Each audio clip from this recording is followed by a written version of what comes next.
जो घर वापसी की बात आज भारतीय जनता पार्टी के लोग कहते हैं, उसकी बुनियाद कांग्रेस ने 1959 में डाली थी, इसी भारत में, स्वतंत्र भारत में, और संविधान की धज्जी उड़ाई थी। बाबरी मस्जिद को राम मंदिर में बदलने की साजिश रची गई, और यह साजिश किसी और ने नहीं रची, पंडित जवाहरलाल नेहरू और पंडित गोविंद बल्लभ पंत ने मिलकर रची थी।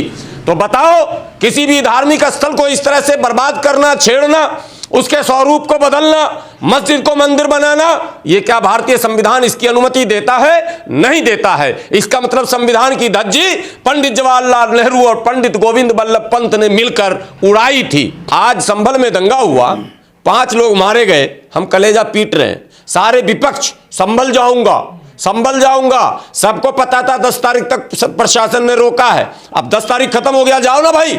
राहुल गांधी जी अब जाइए, कोई नहीं रोकेगा, अखिलेश जी अब जाइए, कोई नहीं रोकेगा, लेकिन अब नहीं जाएंगे। इनको मीडिया कवरेज चाहिए था। संभल जाने वाले नेताओं से पूछना चाहता हूं कि मेरठ, मलियाना, हाशिमपुरा और मुरादाबाद के उन पीड़ितों को न्याय मिला क्या? जब प्रधान से लेकर प्रधानमंत्री तक कांग्रेस के थे, तब हाशिमपुरा में नौजवानों को सर्च ऑपरेशन के नाम पर, मुस्लिम नौजवानों को ट्रकों में पीएसी ने भर लिया और हिंडन नदी में लाकर गोली से भून दिया। क्या संविधान पर अमल किया गया था? नहीं, मनुस्मृति पर अमल किया गया था, जिसको कल राहुल गांधी दिखा रहे थे सदन में। राहुल गांधी जी, आपको मोदी से लड़ने से पहले भारत के लोगों को आकर यह बताना होगा कि हमारे पूर्वजों ने पंडित जवाहरलाल नेहरू से लेकर राजीव गांधी तक इन्होंने मनुस्मृति को लागू करने की कोशिश की। मैं राहुल गांधी इस काम को अब नहीं होने दूंगा, तब बात समझ में आएगी। कांग्रेस की सरकार असम में भी थी और केंद्र में भी थी। 12 से 15 हजार मुसलमानों को काट कर फेंक दिया इस कांग्रेस की सरकार ने। क्या यह संवैधानिक व्यवस्था थी? मेरा सवाल कांग्रेस से है ये सीधा सीधा।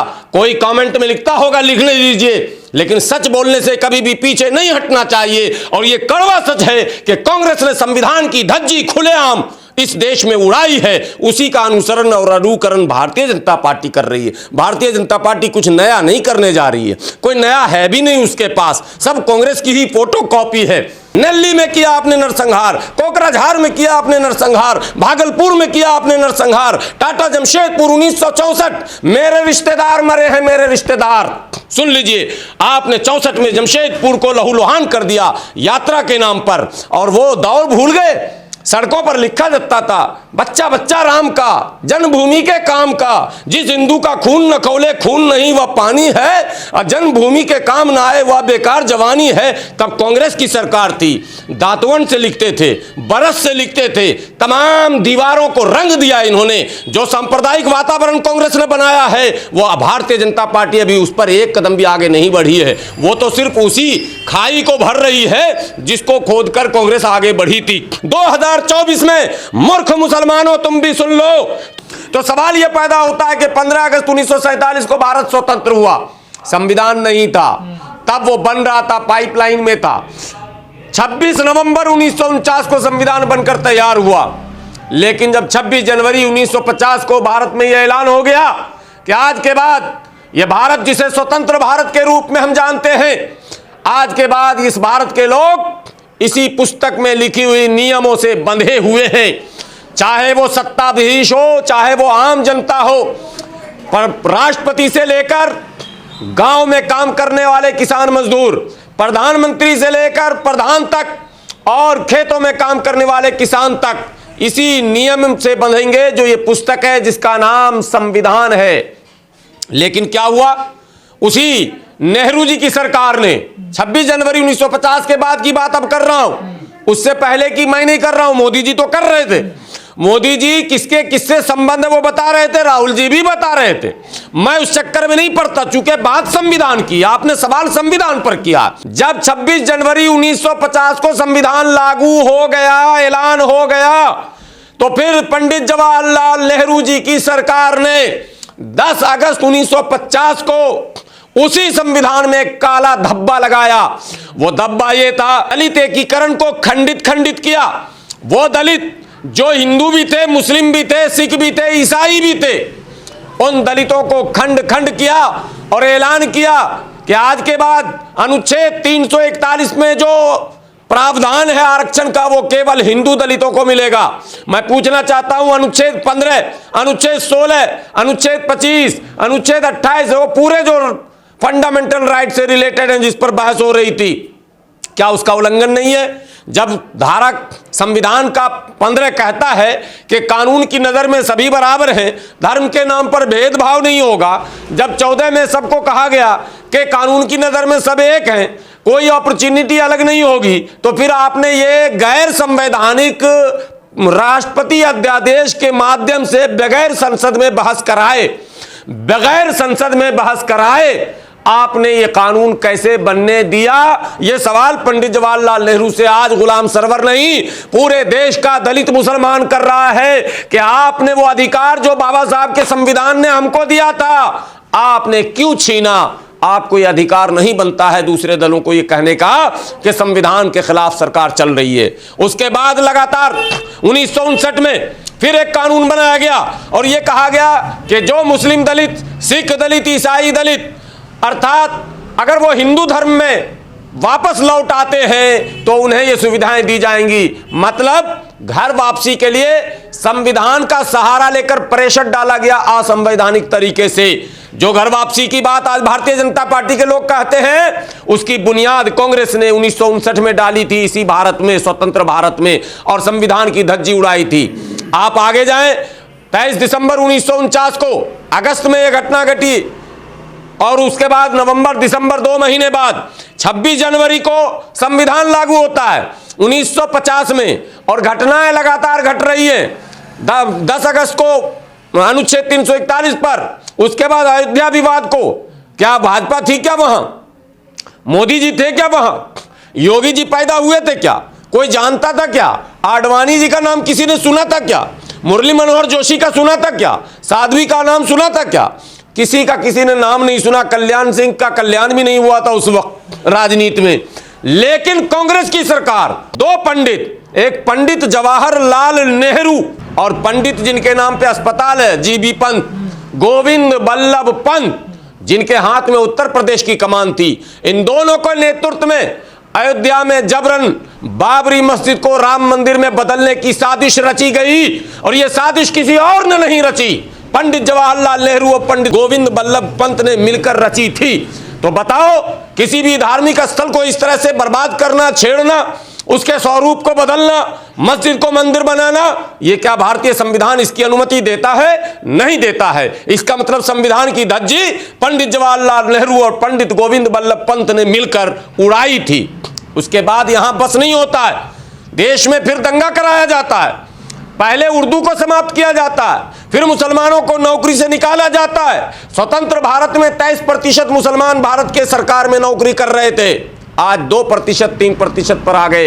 ये मोदी जी ने नहीं किया है, ये योगी जी ने नहीं किया है, ये आडवाणी जी ने नहीं किया, ये वाजपेयी जी ने नहीं किया, ये किसी ने नहीं किया भाई। ये काम कांग्रेस की उस सरकार ने किया जो ये दावा करती है कि हम संविधान की रक्षा करते हैं। आपको एक और बात बता दूं, आश्चर्यजनक बात है ये।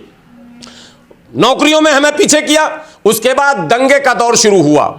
आज संभल में दंगा हुआ, 5 लोग मारे गए, हम कलेजा पीट रहे हैं। सारे विपक्ष संभल जाऊंगा, सबको पता था 10 तारीख तक प्रशासन ने रोका है। अब 10 तारीख खत्म हो गया, जाओ ना भाई। राहुल गांधी जी अब जाइए, कोई नहीं रोकेगा। अखिलेश जी अब जाइए, कोई नहीं रोकेगा। लेकिन अब नहीं जाएंगे, इनको मीडिया कवरेज चाहिए था। मुसलमानों को बेवकूफ बनाने के लिए जब धारा 44 अर्थात BRS 64 जो लगा हुआ था, तभी ये जाना चाह रहे थे और कवरेज इनको मिल भी गया। मैं उन संभल जाने वाले नेताओं से पूछना चाहता हूं कि मेरठ, मलियाना, हाशिमपुरा और मुरादाबाद के उन पीड़ितों को न्याय मिला क्या? जब प्रधान से लेकर प्रधानमंत्री तक कांग्रेस के थे, तब हाशिमपुरा में नौजवानों को सर्च ऑपरेशन के नाम पर, मुस्लिम नौजवानों को ट्रकों में PSC ने भर लिया और हिंडन नदी में लाकर गोली से भून दिया। क्या उनको इंसाफ मिला? क्या यह संविधान का राज था? क्या संविधान पर अमल किया गया था? नहीं, मनुस्मृति पर अमल किया गया था, जिसको कल राहुल गांधी दिखा रहे थे सदन में। राहुल गांधी जी, आपको मोदी से लड़ने से पहले भारत के लोगों को आकर यह बताना होगा कि हमारे पूर्वजों ने पंडित जवाहरलाल नेहरू से लेकर राजीव गांधी तक इन्होंने मनुस्मृति को लागू करने की कोशिश की। मैं राहुल गांधी इस काम को अब नहीं होने दूंगा, तब बात समझ में आएगी। लेकिन यदि आप साथ में इंदिरा जी का भी नाम लेंगे, साथ में राजीव जी का भी नाम लेंगे, साथ में नेहरू जी का भी नाम लेंगे, साथ में नरसिम्हा राव का भी नाम लेंगे, तो ये सवाल फिर उठेगा आपसे। और साथ में मनमोहन सिंह जी का भी अगर नाम लेंगे तो सवाल की लिस्ट भी बढ़ती चली जाएगी। मेरठ, मलियाना, हाशिमपुरा, नेल्ली कांग्रेस समर्थकों से गूगल पर जाकर कह रहा हूं, पुस्तक पढ़ने का तो समय मिलेगा नहीं तुम्हें, पुराने अखबार तो तुम उठा नहीं सकते। गूगल बाबा के पास जाओ, नेल्ली टाइप करो, नेल्ली नरसंहार। कांग्रेस की सरकार असम में भी थी और केंद्र में भी थी। 12 से 15 हजार मुसलमानों को काट कर फेंक दिया इस कांग्रेस की सरकार ने। क्या यह संवैधानिक व्यवस्था थी? मेरा सवाल कांग्रेस से है ये सीधा सीधा। कोई कमेंट में लिखता होगा, लिखने दीजिए, लेकिन सच बोलने से कभी भी पीछे नहीं हटना चाहिए। और यह कड़वा सच है कि कांग्रेस ने संविधान की धज्जी खुलेआम इस देश में उड़ाई है। उसी का अनुसरण और अनुकरण भारतीय जनता पार्टी कर रही है। भारतीय जनता पार्टी कुछ नया नहीं करने जा रही है, कोई नया है भी नहीं उसके पास, सब कांग्रेस की ही फोटो कॉपी है, रंगीन फोटो कॉपी है। ये ब्लैक एंड व्हाइट नहीं है, रंगीन फोटो कॉपी है। तो नेल्ली में किया आपने नरसंहार, कोकराझार में किया आपने नरसंहार, भागलपुर में किया आपने नरसंहार, टाटा जमशेदपुर 1964 मेरे रिश्तेदार मरे हैं, मेरे रिश्तेदार। सुन लीजिए, आपने 64 में जमशेदपुर को लहूलुहान कर दिया यात्रा के नाम पर, और वो दौर भूल गए। सड़कों पर लिखा जाता था, बच्चा बच्चा राम का, जन्मभूमि के काम का, जिस हिंदू का खून न खौले खून नहीं वह पानी है, और जन्मभूमि के काम ना आए वह बेकार जवानी है। तब कांग्रेस की सरकार थी, दांतवन से लिखते थे, बरस से लिखते थे, तमाम दीवारों को रंग दिया इन्होंने। जो सांप्रदायिक वातावरण कांग्रेस ने बनाया है, वो भारतीय जनता पार्टी अभी उस पर एक कदम भी आगे नहीं बढ़ी है। वो तो सिर्फ उसी खाई को भर रही है जिसको खोदकर कांग्रेस आगे बढ़ी थी। कांग्रेस ने शाहबानों का मामला भी कल उठा था, कल सदन में उठा था। कांग्रेस की इस गलती ने कांग्रेस ने दो काम एक साथ किया। शाहबानों में मुसलमानों को खुश करने के लिए सुप्रीम कोर्ट के उस आदेश को खारिज करवाया और एक बिल लाया, और वो नकली बिल था, असली बिल नहीं था। नकली बिल ये लाया गया कि यदि मुसलमानों की औरतें कोर्ट नहीं जाएंगी, काजी के पास जाएंगी, काजी जो फैसला देगा वो मान्य होगा। अरे मूर्खो, मुसलमान की औरतें अगर कोर्ट जाएंगी तो क्या दोगे? ये असल सवाल था। चूंकि उसी सुप्रीम कोर्ट ने शाहबानों में गुजारा भत्ता देने का आदेश दिया था। आज 2024 में मूर्ख मुसलमानों, तुम भी सुन लो, तुम्हारी बहन और बेटी अगर कोर्ट जाती है तो आज भी गुजारा भत्ता का आदेश हो रहा है और दिया जा रहा है। और अभी 2-3 महीने पहले मैंने लड़का पक्ष के 5 लोगों को जेल में जाते देखा और मुआवजा देकर समझौता करता देखा, 25 लाख रुपया देकर। सवाल ये पैदा होता है कि कहां मुस्लिम पर्सनल लॉ बोर्ड रहा आपका? आप क्यों मूर्ख बना रहे हैं? देखिए, सबसे पहले सबको बधाई। सभी सांसदों ने कम से कम बहुत दिन के बाद, 75 वर्ष के बाद इस संविधान पर चर्चा शुरू की। इससे पहले स्वर्गीय अटल बिहारी वाजपेयी ने संविधान समीक्षा की बात कही थी, तो उस समय बड़ा वाविला मचाता हंगामा हुआ था और उसके खिलाफ रथ वगैरह भी निकले थे कि होने नहीं देंगे, करने नहीं देंगे, संविधान में छेड़छाड़ बर्दाश्त नहीं करेंगे, इत्यादि इत्यादि। लेकिन अब मोदी सरकार ने इस पर चर्चा कराकर कम से कम एक काम तो कर ही दिया कि भारत के सामने संविधान का असली हत्यारा कौन है वो चेहरा सामने आ गया। अगर बहस ना होती, अगर इस पर चर्चा ना होती, जो 2 दिनों से लगातार सदन में चर्चा है, और सारे पक्षों का जो व्यू है, जो सारे पक्षों की राय है, वो अगर सामने नहीं आती तो आज भी संशय बना रहता। आपने चुनाव में देखा होगा, राहुल गांधी जी, अखिलेश यादव जी और विपक्ष के दूसरे नेता संविधान लेकर घूम रहे थे और वो आरोप लगा रहे थे सत्ता पक्ष पर कि ये संविधान मिटाना चाहती है। No doubt Bharatiya Janata party के कई नेताओं के वो ऑन रिकॉर्ड बयान हैं कि 272 तो सरकार बनाने के लिए चाहिए, लेकिन 400 हमको संविधान मिटाने के लिए चाहिए। भारतीय जनता पार्टी के नेता में एक खूबी है, वो जो कुछ कहते हैं वो, या जो कुछ करना होता है वो कह देते हैं। लेकिन कांग्रेस पार्टी, जिसके बारे में आज की तारीख में राहुल गांधी के नेतृत्व वाली कांग्रेस पार्टी जिसको आज भारत का अधिकांश किसान, अधिकांश अल्पसंख्यक, चाहे मुस्लिम हो, बौद्धिस्ट हो, क्रिश्चियन हो, चाहे सिख हो, ये सब के सब राहुल गांधी वाली कांग्रेस को संविधान का रक्षक मानती है और साथ ही साथ उनके साथ जो गठबंधन में विपक्ष के नेता हैं उन्हें भी संविधान का रक्षक मानती है। लेकिन जब इतिहास पर बहस होगा तो सच्चाई तो सामने आएगी। सारे भारत के लोगों ने देखा, दुनिया के लोगों ने देखा कि जब बहस शुरू हुई तो कलई किस तरह से खुली। और मैं शुरू से ये बात कहता रहा हूं और आज फिर दोहराता हूं, चूंकि हमारे लोग भूलते बहुत हैं और इनको याद दिलाते रहने की जरूरत है। संविधान की रक्षा का मतलब क्या है?